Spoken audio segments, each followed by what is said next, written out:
Hola. Quisiera que como que nos blindara de pasar por circunstancias que son realmente complejas. Y tenemos ese pensamiento arraigado en nuestro corazón. Y creemos que es cierto, creemos que todo tiene que darse de muy buena manera, creemos que siempre las cosas se van a dar de muy buena forma, que todo nos va a salir bien, que no nos vamos a enfermar, que no vamos a pasar por situaciones difíciles, que no vamos a pasar por el desierto.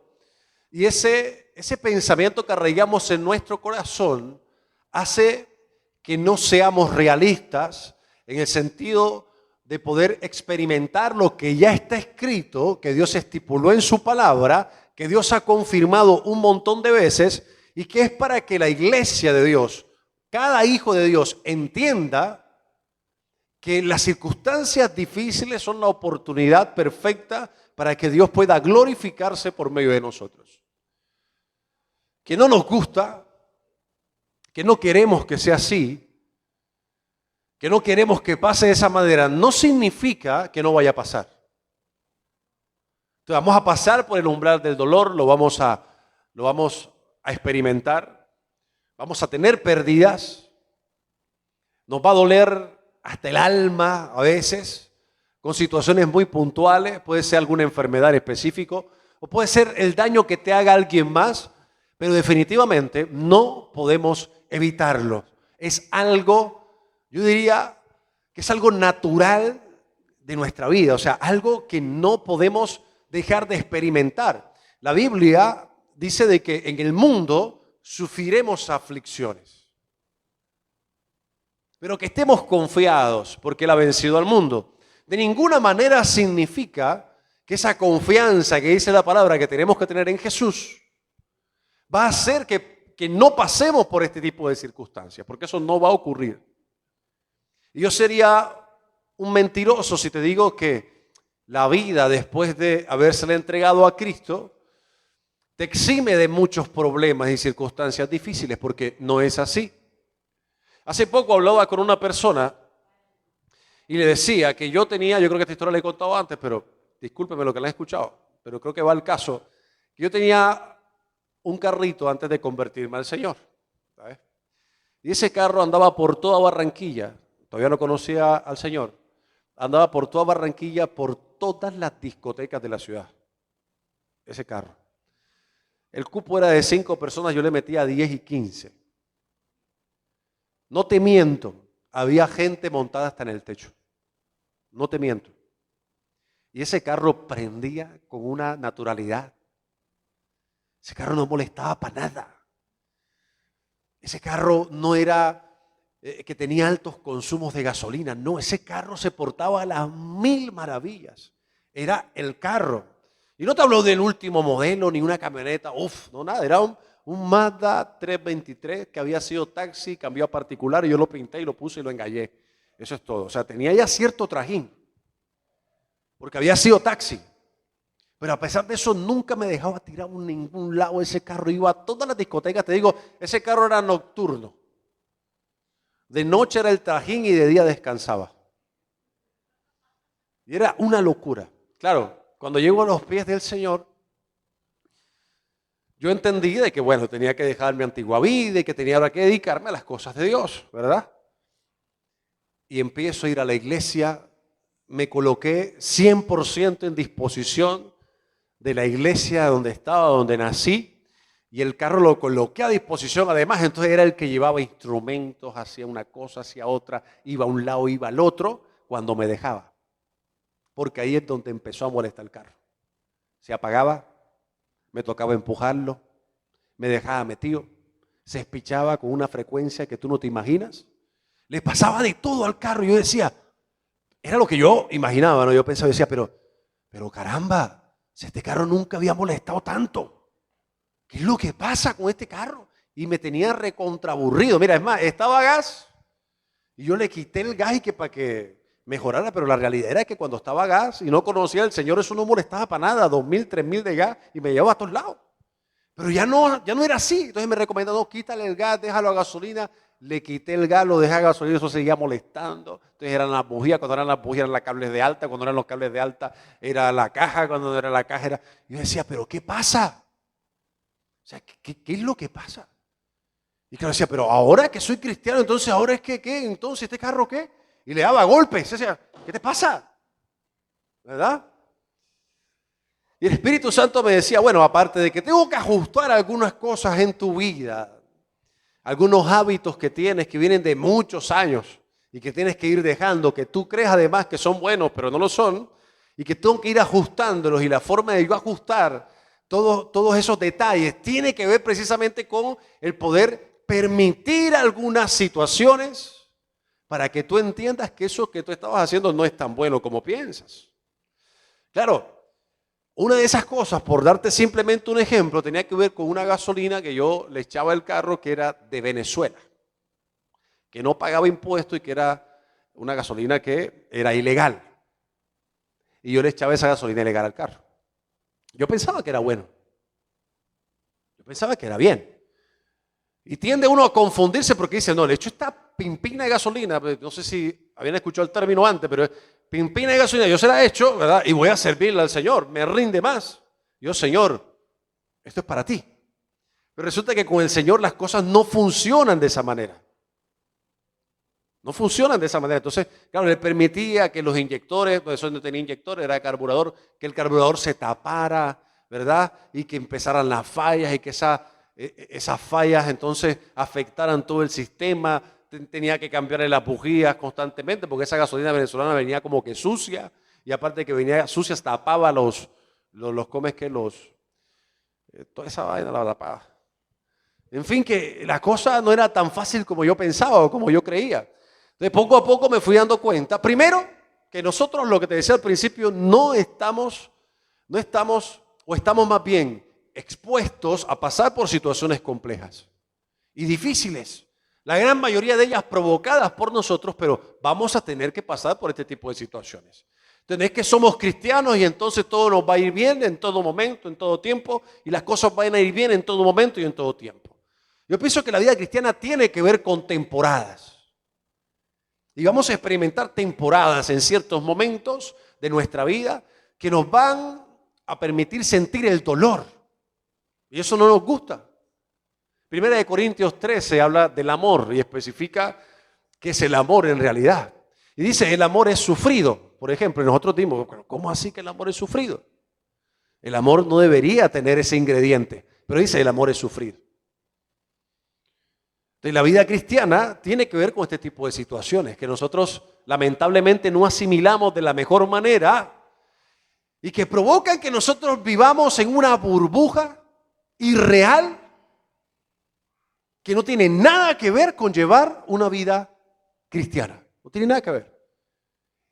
Y esto, una de las cosas que provoca es que nosotros no podamos afrontar las pruebas, ese tipo de circunstancias de la manera correcta.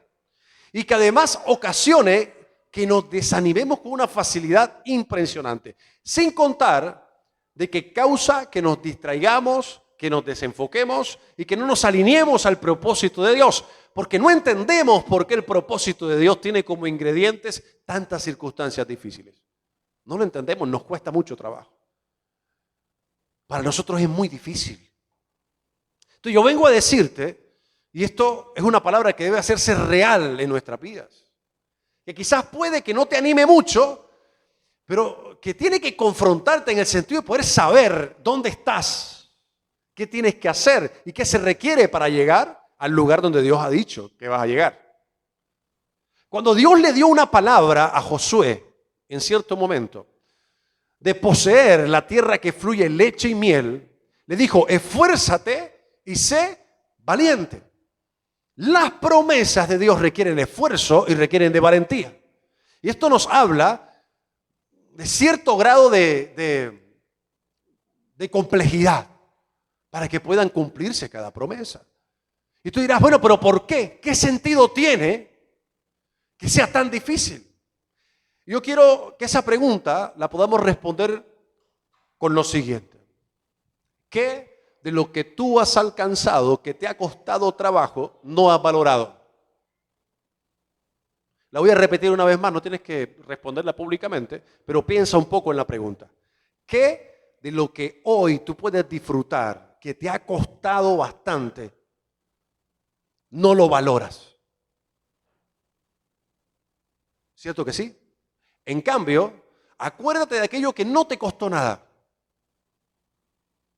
Acuérdate de aquello que te llegó prácticamente por esas cosas de la vida, pero que no lo trabajaste, que no lo sudaste. ¿Será que lo valoras igual? ¿Le das el mismo valor? ¿Le das la misma importancia? Yo creo que no. Porque le damos valor e importancia a aquello que nos cuesta. Aquello que le dedicamos tiempo. Aquello que fue muy, pero muy difícil de alcanzar. Y no me dejarán mentir las personas que tienen, por ejemplo, un título profesional y que se quemaron las pestañas estudiando altas horas de la noche, incluso madrugadas, que cuando recibieron ese título la satisfacción no era enorme, ¿o no? Y que tú viste el título y dices, ¿cuánto me costó? Entonces, por lo general, cuando cuestan las cosas, cuando son difíciles, nos permite valorar en esencia, fundamentalmente, lo que hemos alcanzado para aprendemos a cuidarlo, aprendemos a valorarlo y aprendemos a administrarlo bien. Cuando no es así, cuando no nos cuesta nada, no aprendemos esos principios de cuidar y valorar. Entonces, por eso todo en Dios cuesta, por eso cuesta orar. Por eso cuesta leer la palabra. Tú que habías pensado, pero yo siempre que estoy leyendo la palabra me duermo, en cambio leo un libro cualquiera y no me duermo. Propongo en mi corazón poder orar a las 10 de la noche, pero a veces estoy muy cansado y me quedo dormido, me quedo dormida, pero a las 10 de la noche te puedes ver un maratón, una serie en Netflix y te puedes acostar a las 1 de la mañana y estás con los ojos pelados y no te duermes. Entonces fíjate que todas las cosas que tienen que ver con el crecimiento espiritual, con alimentarnos espiritualmente, cuestan. Normalmente cuestan.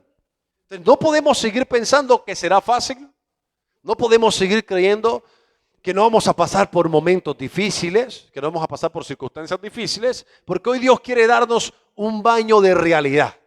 A veces tus hijos se van a poner más rebeldes de lo que deben. Y Dios permite que esas cosas pasen. A veces tu esposo se va a levantar en tu contra. A nivel espiritual y te va a decir, pero tú te la pasas metida en la iglesia, tú nada más es orar y yo qué, tal. A veces va a suceder. O viceversa. ¿Verdad? A veces tu jefe se va a alterar al punto de botarte la checa y tú dices, pero si este señor no era así o esta señora no era así, ¿qué es lo que pasa? Eso, dile que está a tu lado, no te puede sorprender. No te puede sorprender. En la medida en que las cosas no te sorprendan y no te tomen de imprevisto, tú vas a poder reaccionar de una mejor forma ante la situación que se te está presentando. Vas a poder reaccionar de una mejor manera. Yo, honestamente, yo no puedo creer a veces que hayan personas que se nos acerquen pidiendo consejos y decían, no, es que yo no puedo creer que me haya hecho ese daño, yo confié en él. ¿Cuántas veces no has escuchado eso? Pero claro, la Biblia es muy clara cuando dice, maldito el hombre que confía en el hombre, que no quiere decir que tengas una mala relación con una persona. Lo que tú debes entender es que esa persona que tienes a tu lado, el que tienes atrás, que tienes a tu lado, tu esposo, tu esposa, tus hijos incluso, van a fallarte. Hay gente resentida con personas porque jamás esperaron que esas personas pudieran hacerle daño. Y mira, para que nos hagan daño solamente necesitamos una sola cosa: vivir. Estar respirando. Es la única forma. Entonces no te sorprendas, no tienes por qué sorprenderte. Las personas más cercanas, esas son las que más nos sorprenden, ¿verdad? Pero las personas más cercanas que conocen nuestro corazón, que tienen cierta afinidad, son aquellas que son las que normalmente nos pueden hacer mucho más daño. Entonces, eso no tiene no tiene por qué sorprenderte. Entonces, gente depresiva, gente escéptica, gente ofendida con muchas más personas que le han hecho daño, gente ofendida con Dios porque dice, pero Dios, ¿cómo permitió que me sucediera esto? Dios, ¿cómo permitió que pasara esto otro? Dios, ¿cómo permitió que yo experimentara esto? ¿Por qué Dios permitió esto, esto y lo otro? Yo te digo, mira, te hace falta Biblia. No hay otra respuesta, o sea, no te puedo dar otra respuesta. Hay mucho desconocimiento de la palabra de Dios, por eso es que la misma Biblia enseña, mi pueblo se pierde por falta de conocimiento, que no significa que tú puedas memorizar versículos, que está bien.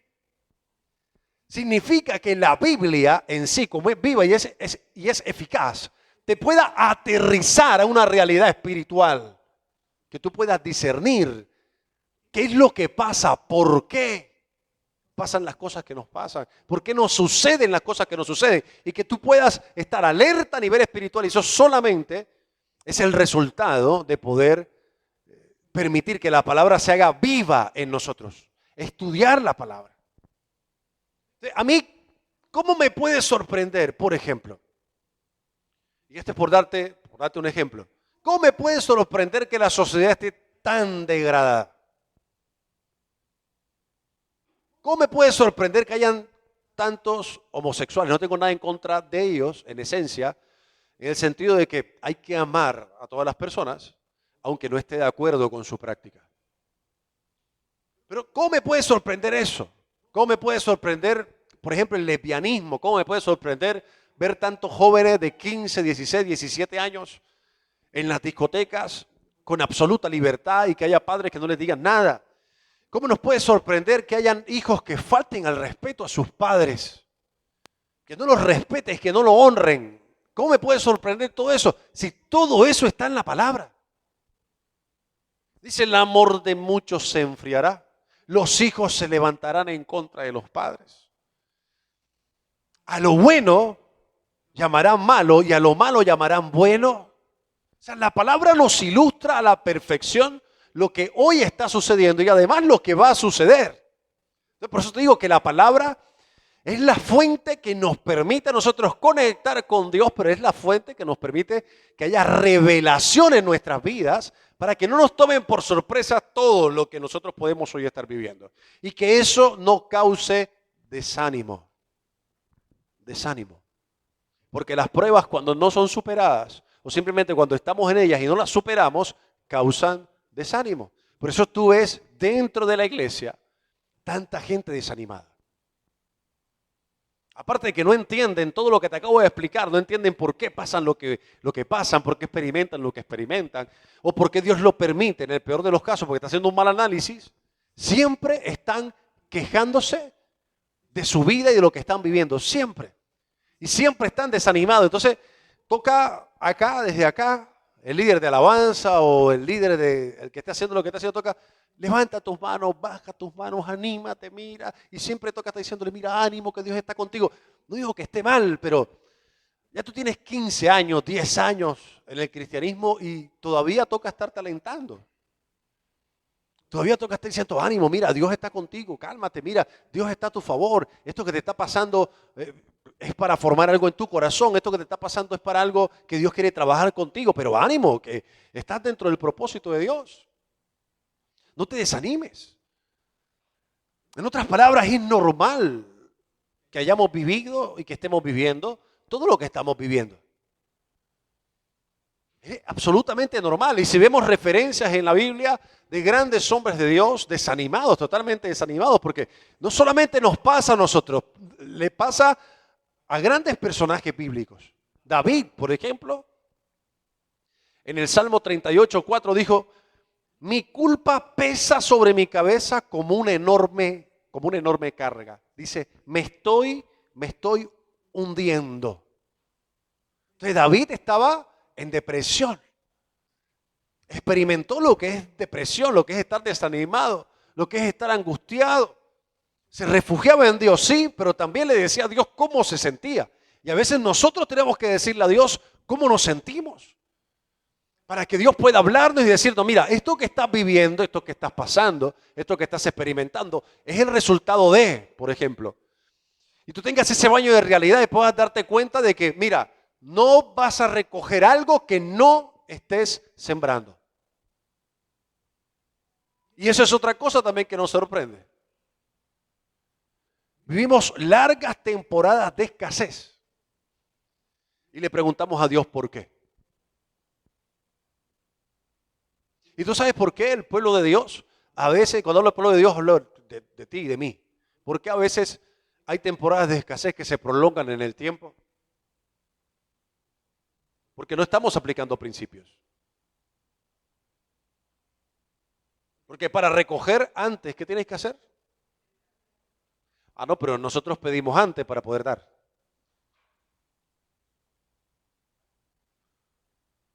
Si nosotros entendemos la ley de la siembra y la cosecha, vamos a estar listos para poder, y la aplicamos, vamos a estar listos para poder cosechar. Algunas veces vamos a vivir temporadas de escasez que prácticamente son desiertos prefabricados por Dios, pero que no son consecuencia de nuestro proceder. Entonces, por lo general, las personas que entienden el principio y lo aplican, y son generosos y lo hacen con la motivación correcta, siempre alcanzan bendiciones, siempre. Siempre alcanzan bendiciones. Siempre tú los ves y están prósperos, tú los ves y todo les sale bien. Emprende en un lugar, les sale bien, invierte en un lugar, les sale bien. A otros les irá mal, a esa persona no. ¿Por qué? Porque han aprendido principios. Entonces, nada de lo que nos pasa es casual. Esta queja de David, esta culpa que él sentía, esa enorme carga que estaba en sus lomos, era el resultado de algo que él había hecho o de algo que no había hecho. En este caso, se desalineó del corazón de Dios, hizo lo que tú y yo conocemos, mató a una persona, se quedó con la esposa, cometió un pecado delante de Dios y cada pecado tiene una consecuencia. Entonces no está mal que nosotros después de haberla embarrado tanto, le expresemos a Dios, Dios, mira, me siento mal, estoy mal. Siento como depresión, a veces no tengo ganas de levantarme. No tengo fuerzas para nada, está bien. Y Dios seguramente te va a decir cosas en el orden de, ok, te empieza a mostrar qué es lo que no hiciste bien, te empieza a mostrar qué es lo que está operando en lo espiritual que provoca eso que tú estás viviendo y además te confirma que todo eso que vivimos, que es difícil, repito, que es doloroso, que es complejo, es hasta necesario en nuestra vida para que Él pueda formar nuestro carácter. De hecho, Él forma nuestro carácter con cada situación como esas. Ese pasaje que nosotros conocemos que dice, todo obra para bien para aquellos que aman al Señor, ilustra específicamente la cantidad de cosas que vivimos y que no entendemos y que tan solo por medio de la fe tendríamos que leer este pasaje y atesorar en nuestro corazón. No entiendo, pero todo obra para bien. Duele, pero todo obra para bien. Es difícil, pero todo obra para bien. Es complicado, no tengo ganas, pero todo obra para bien. Algo Dios está haciendo, algo Dios está trabajando, algo Dios está formando. Dios seguramente me está preparando para eso que ha prometido a mi vida. Pero en ningún o por ningún motivo tenemos que pensar que las situaciones difíciles que vivimos van a evitar que el propósito de Dios se cumpla en nuestras vidas. No podemos pensar eso. Porque la única forma en que no se cumpla el propósito de Dios en nuestras vidas es cuando esos pensamientos se afincan en nuestro corazón y condicionan nuestro comportamiento y también evitan que hagamos lo que tengamos que hacer. Entonces, así definitivamente no se cumplirá el propósito de Dios. Y no porque Dios no quiera, sino porque nosotros hemos decidido consciente o inconscientemente que no se dé. Porque la palabra de Dios es viva, es real, como te acabo de decir. Pero debe ser lo más importante en tu vida. Cada vez que no tengas ganas, cada vez que menguen las fuerzas, cada vez que venga la enfermedad y te visite, todo obra para bien. Dios, ¿quién me quiere enseñar? Todo obra para bien. No importa qué tan difícil sea, todo obra para bien. Dios no va a darnos una prueba o va a permitir que pasemos por una prueba o por un desierto o que llevemos una carga que no podemos resistir. Dios no lo va a permitir. Si lo estás viviendo es porque puedes soportarlo. Si lo estás viviendo es porque puedes resistirlo. No es, ay, es que ya no puedo más. Eso no es bíblico. La palabra en Filipenses 4:3 dice, todo lo puedo. Todo lo puedo. No, no puedo más. No. Todo lo puedo. Filipenses 4:3. Entonces cada vez que no tengas fuerza y que venga un pensamiento que te diga, no vas a poder, ¿tú qué dices? Pero es mentira. ¿Qué dice la Biblia? No qué dice la vecina chismosa que iba al lado. No, ¿qué dice la Biblia? No qué dice Claudio, qué dice Juan, qué dice Pedro. No. ¿Qué dice la Biblia? La Biblia dice, todo lo puedo en Cristo que me fortalece. Y cuando dice todo, ¿sabes qué significa todo? No hay nada que no puedas. Todo lo puedes en Él. Todo lo puedes en Él. Y además todo obra para bien. Dile que está a tu lado, mira los ojos. Dile definitivamente obra para bien. Y quizás te tocó estar al lado de tu esposo o de tu pareja, ¿verdad? Y como casi todos los domingos, por no decir todos, una peleita antes de venir. Una diferencia porque uno de los dos siempre le gusta llegar tarde y el otro siempre está atrás para que no lleguen. Y lo miras a los ojos y le dices, todo obra para bien. Te acabo de hablar de David. Jeremías también vivió muchos episodios de depresión. Jeremías 20:14 dice, sin embargo, maldigo el día en que nací.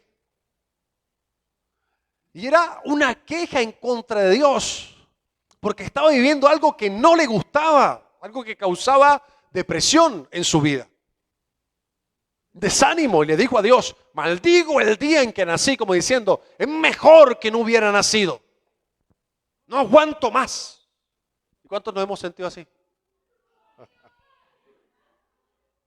Ya no aguanto más. ¿Verdad? Yo creo que todos hemos pasado por esa sensación de, ya no puedo más. Ya no puedo más. ¿Verdad? Lo hemos pensado, hasta lo hemos dicho. Yo creo que eso no está mal. El problema es que pase el tiempo y tú sigas pensando lo mismo. Porque cada vez que tú tienes un mal pensamiento, lo que debería ocurrir es que el Espíritu Santo que habita en ti te diga, no está bien lo que estás pensando. No está bien lo que estás pensando. No está bien lo que estás diciendo y te empiece a redarguir. Y cuando te empieza a redarguir, tú le preguntarás, ok, listo, no es así, ¿cómo es? Y él te va a decir, puedes, vas a avanzar. No, el día que tú naciste no es para que tú lo maldigas. Es más, no importa cómo fueron las condiciones con las cuales tú naciste, porque puede que no haya sido planificado, que tú hoy te encuentres en una conversación con tus padres y te digan, no, hijo, la verdad es que nosotros ni pensábamos en ti, ni cuenta me había dado que ya estaba embarazada, tenía 4 meses de embarazo, ni cuenta. Pero uno como hijo, uno se choquea un poco, pues dice, Juan, ni me planearon, ¿vale? O sea, fue una noche furtiva nomás y ya, carnavales y tales.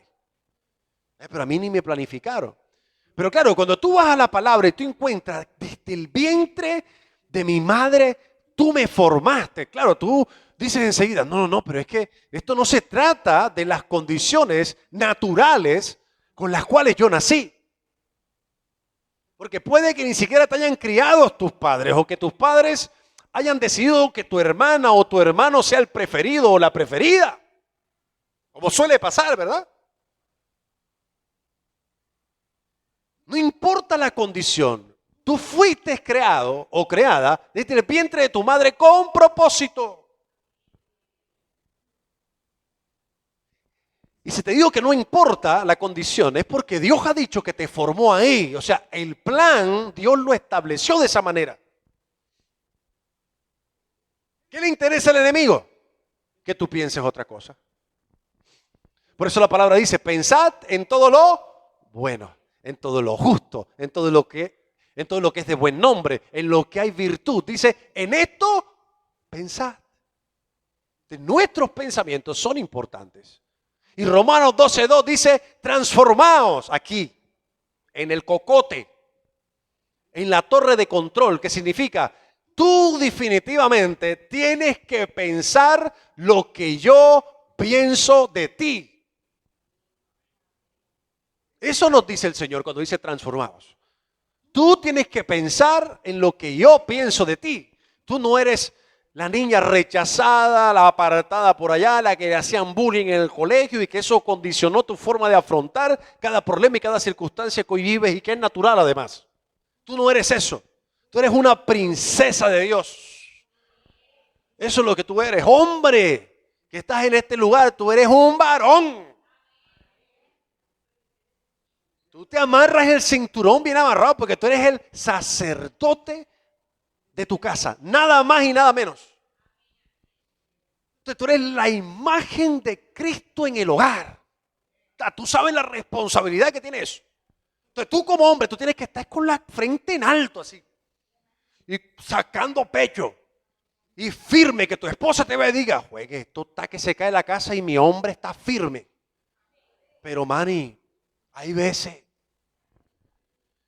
que el hombre está mucho más débil que la mujer. Y la mujer es la que tiene que estar echándole agua fría en la cama porque, levántate, hombre, lava el calzoncillo que tienes 3 días con el puesto.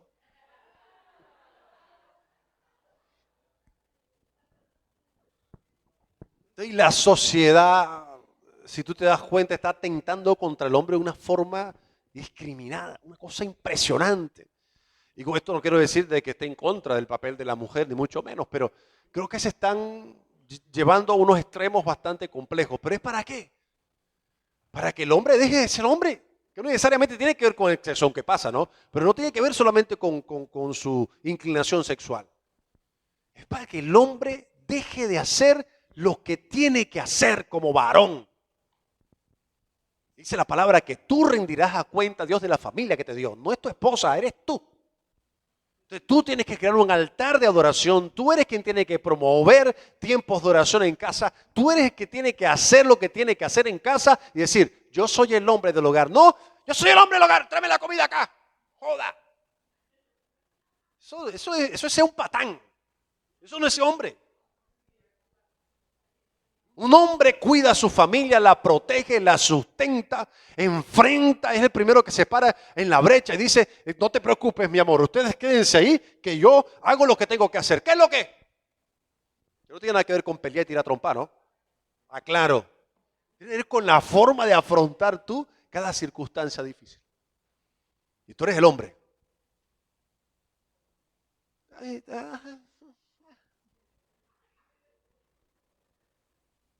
Ojo con eso.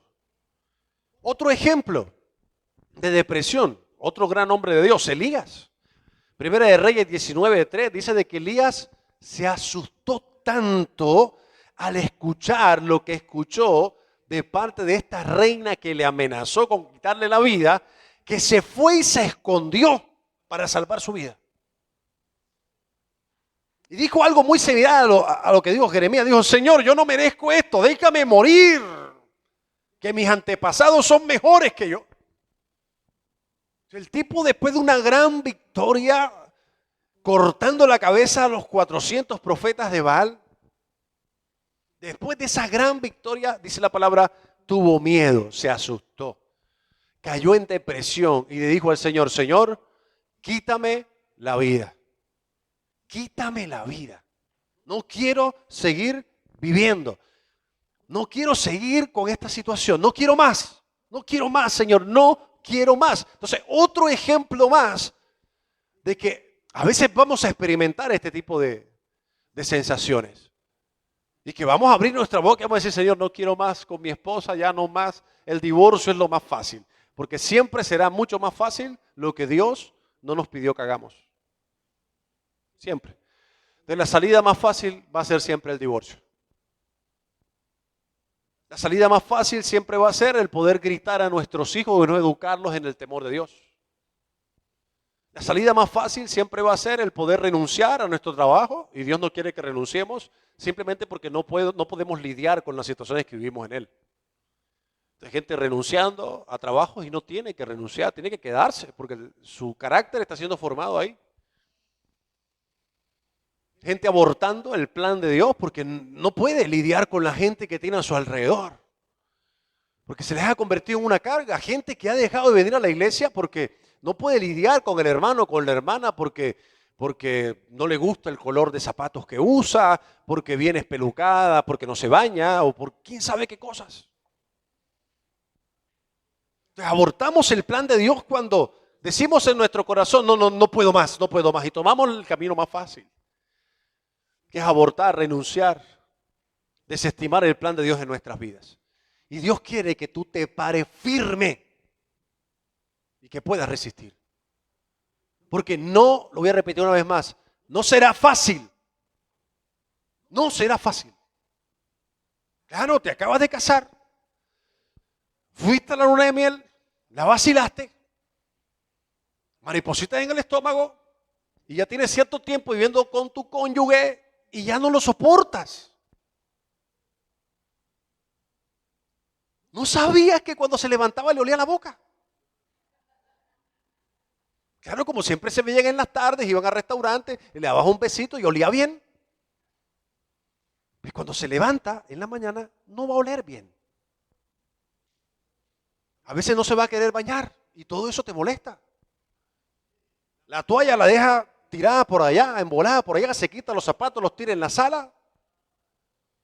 Cualquier parecido con la realidad es coincidencia, simplemente. ¿Verdad? Saliste de casa de mamá y tu esposo ahora aparece la mamá. ¿Verdad? No tienes que hacer esto, y no hagas esto otro, y no hagas esto, y no hagas esto, y tú, pero tú pareces mi mamá. No, es tu esposa. Parece, pero no es. Es tu esposa. Y con esa fue la que te casaste. Con él fue quien te casaste. ¿Qué es lo más fácil? Divorciarse. No, yo no aguanto más. ¿Cuánto tiempo tienen de casado? No, 2 meses y medio. Ay, entonces. ¿Tú qué pensabas que iba a ser fácil? A los que están aquí, levanten la mano los casados. Te tengo una noticia. No va a ser fácil nunca.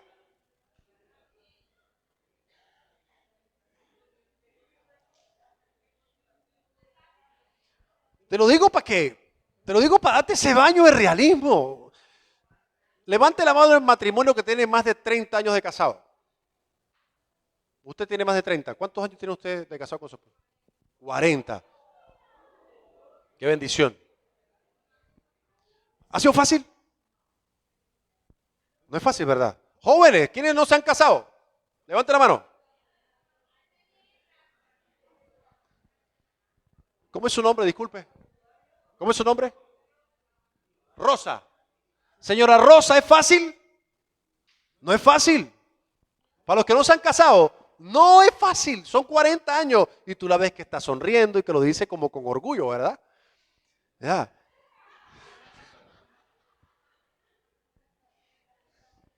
Pero no es fácil. ¿Por qué queremos pensar que es fácil? ¿O sabes qué pensamos también? Que otro matrimonio está mejor que el de nosotros. Y se lo hacemos ver a nuestra pareja, ¿verdad? Le decimos, mira, 40 años. 40. Yo tengo 10 contigo y te quiero tirar por la ventana. Entonces empezamos a hacernos en nuestra mente pensamientos que son equivocados. Por ejemplo, decir, no, 40 años. Si tienen 40 años, eso quiere decir que no tuvieron problema. ¿Cómo? Pero todos esos pensamientos los tenemos aquí, ¿verdad? 40 años, no, 40 años. Así he estado con mínimo, debe ser un buen hombre.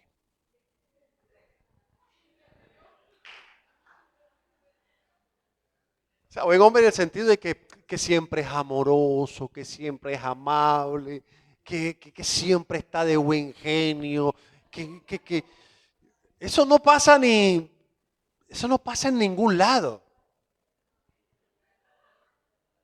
A veces necesitamos esos baños, ¿verdad?, de realismo, ¿verdad? Y deja de estar comparando tu matrimonio con otro. No compares tu matrimonio con otros, son totalmente diferentes, totalmente diferentes. Es más, mira, te digo algo, no tienes ni idea. No te compares, no tienes ni la más remota idea de lo que vive un matrimonio en particular. Entre otras cosas porque es muy íntimo. Ay, si tú entendieras que nuestra meta es tener el matrimonio del pastor. No, no, no, no. No, no pienses así. No pienses eso. Y no quiere decir que el matrimonio con mi esposa es el peor del mundo, pero yo te puedo asegurar que el matrimonio que tienes es tal cual el que te mereces.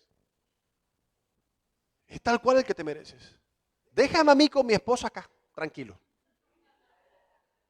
Tranquilo. Ocúpate de lo tuyo, porque muchas veces cuando tenemos o hacemos esas comparaciones, eso tiende a confundirnos. No es tu matrimonio, por llamarlo de alguna forma, como decía mi mamá, es tu cruz. Hecha a tu medida y tiene un peso específico que solamente puedes llevar tú. Solamente puedes llevar tú. Entonces, ojo con eso. El camino más fácil no es renunciar. Dile que está todo el camino más fácil no es renunciar. Otro ejemplo de depresión en la Biblia. Jesús. Fíjate, Jesús. Jesús, antes de la crucifixión, en Mateo 26:36, dice de que estuvo angustiado. Dice, estoy angustiado hasta la muerte. Y son palabras del mismo Jesús.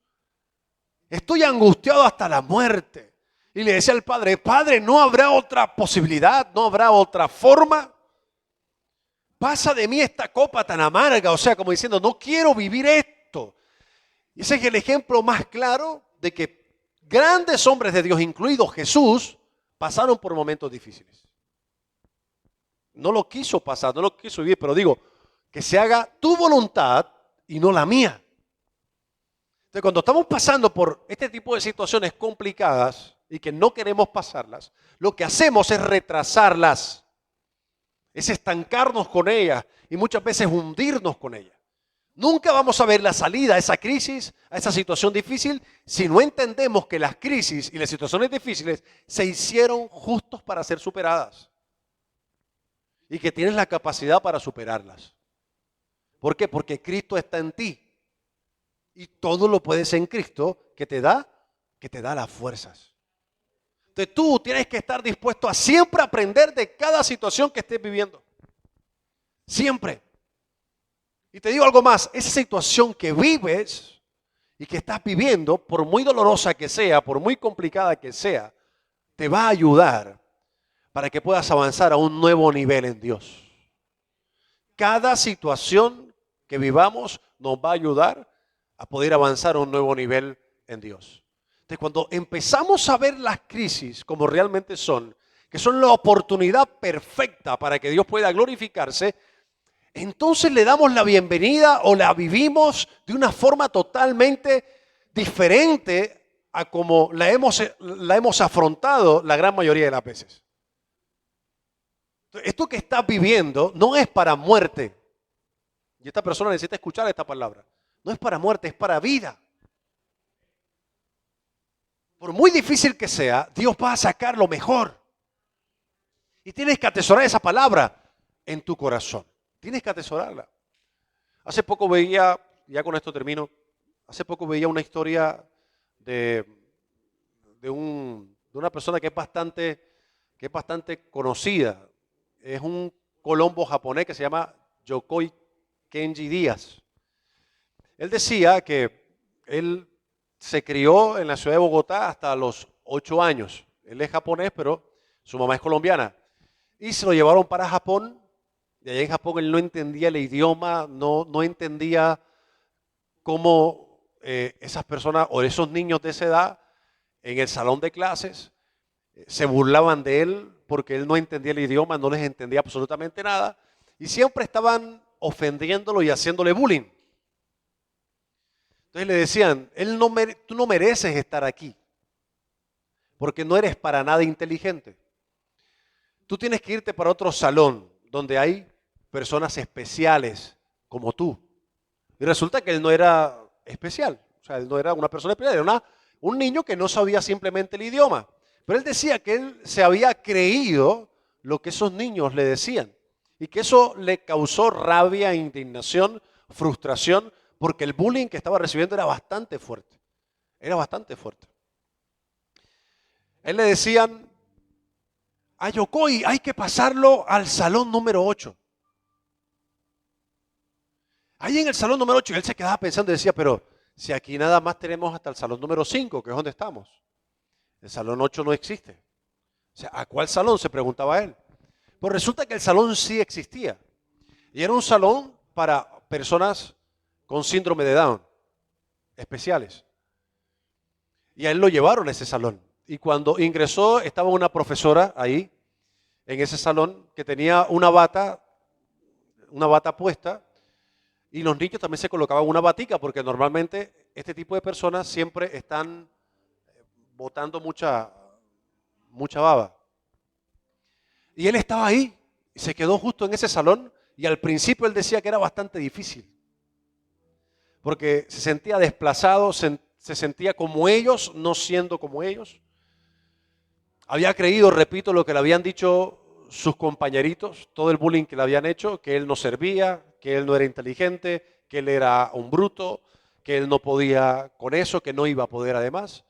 Y ese salón le parecía denigrante. Era una vergüenza para él. Pero de pronto le cambió su percepción cuando la maestra lo invitó a que se convirtiera en ayudante de ella, para que pudiera ayudarla a ella con los niños. Y le asignó una tarea de poder vigilar que un niño que estaba ahí en ese salón número 8 no se comiera la plastilina. Yokoi, tienes que encargarte de que el niño no se coma la plastilina. Y empezó a hacer lo mismo que hacía la profesora, a enseñarle a los niños qué era lo que tenía que hacer, a esos niños especiales. Sin él darse cuenta, empezó a aprender el idioma, que era muy difícil para él. Empezó a aprenderlo porque la misma profesora le enseñó el idioma.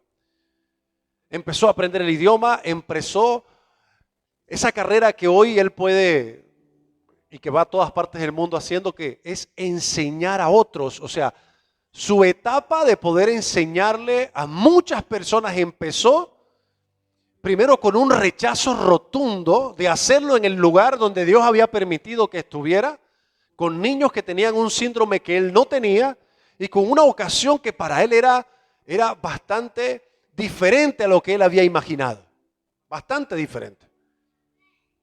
Pero comprendió que a pesar de todo lo que había sucedido en su vida, esa etapa fue muy, pero muy importante para él, para todo lo que venía después, para sentar una base importante de todo lo que venía después, de lo importante que ha sido el poder que Dios le permita permitir que muchas personas le escuchen, de ser referencia para muchas personas más, pero todo empezó justo en ese salón número 8 donde no quería estar. Donde recordaba el bullying que le hacía y decía, yo estoy aquí es prácticamente por accidente, no debería estar aquí.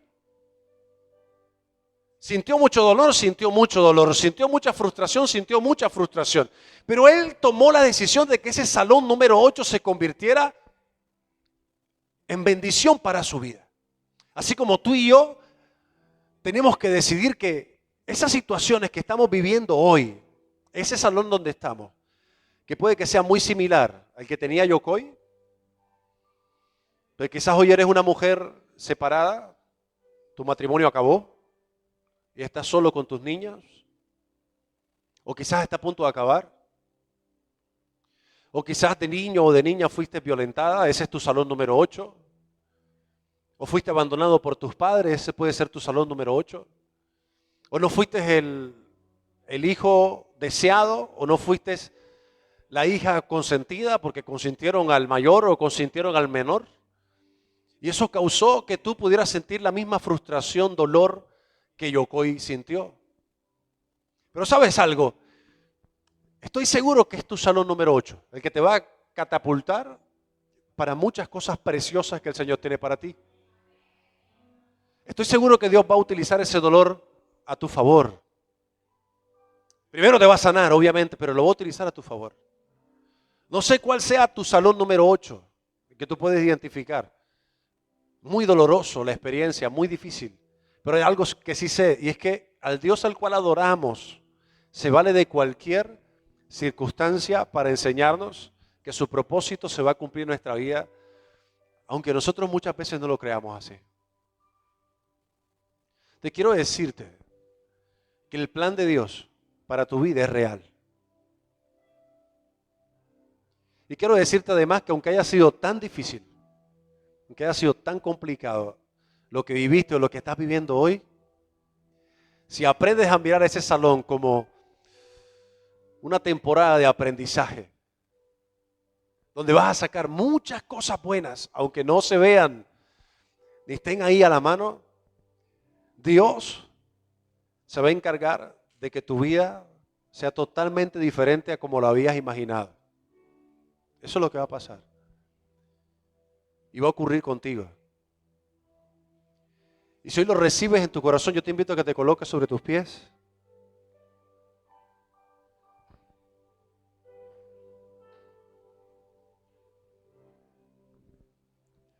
Al principio te decía que en este lugar adoramos a un Dios poderoso, que puede cambiar con un chasquido de dedos cualquier situación que hoy tú estés viviendo y que sea difícil. Y estoy seguro que Dios está trabajando en tu vida y en tu corazón. Estoy seguro además que es muy probable que hoy estés recordando esa situación tan difícil que has vivido y que eso haya marcado tu corazón y lo haya condicionado. Y que además estés viviendo consecuencias a causa precisamente de lo mismo. Hoy quiero decirte de parte del corazón de Dios que eres importante para Él. Directamente a nuestro corazón.